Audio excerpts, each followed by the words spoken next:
好，今日咧我哋咧請咗 Vancy 老師咧為我哋解答一啲咧使用噴霧嘅小資訊。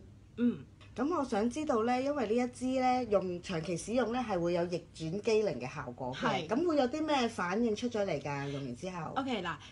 反應咧就好多個唔同嘅，因為嗱每一個皮膚咧都會有唔同嘅狀態啦，有乾性皮膚、中性混合性啊、暗瘡性啊，或者一啲衰老性皮膚咁樣啦。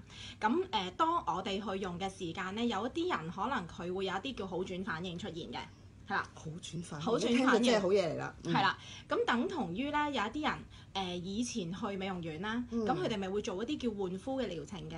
哦，果酸嗰啲係咪啊？係啦，果酸。咁但係因為酸咧，佢嗰個酸度唔穩定嘅時候咧，就未必可以令到每一個人個皮膚都可以適應得到啊。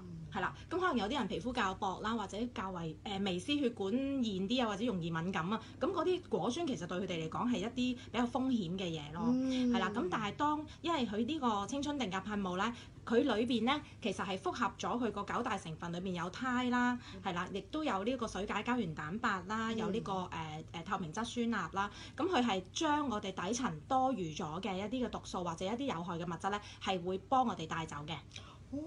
排出毒素身體好。係啦，排出毒素嘅，咁同埋咧。我哋其實要理解一樣嘢，就話我哋皮膚係有厚度㗎嘛。我哋最表層嗰層咧係表皮層嚟嘅，即係我哋望到我哋而家見到自己嗰個樣，其實係我哋嘅表皮層嚟嘅。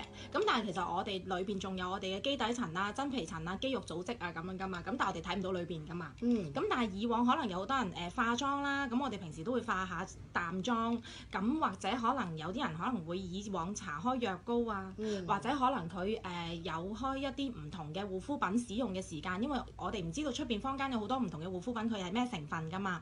咁當佢去到有某一啲成分係其實係會沉澱咗喺皮膚底層嘅，係啦，存咗喺裏邊。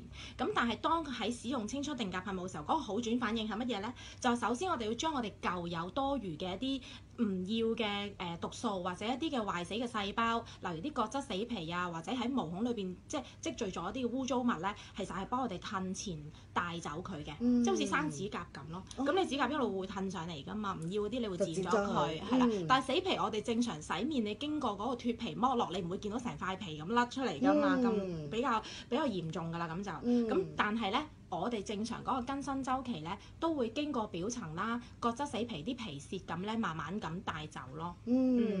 好清晰啊！咁所以咧，如果咧大家咧使用上咧有咩問題，希望呢條短片可以幫到大家啦。係。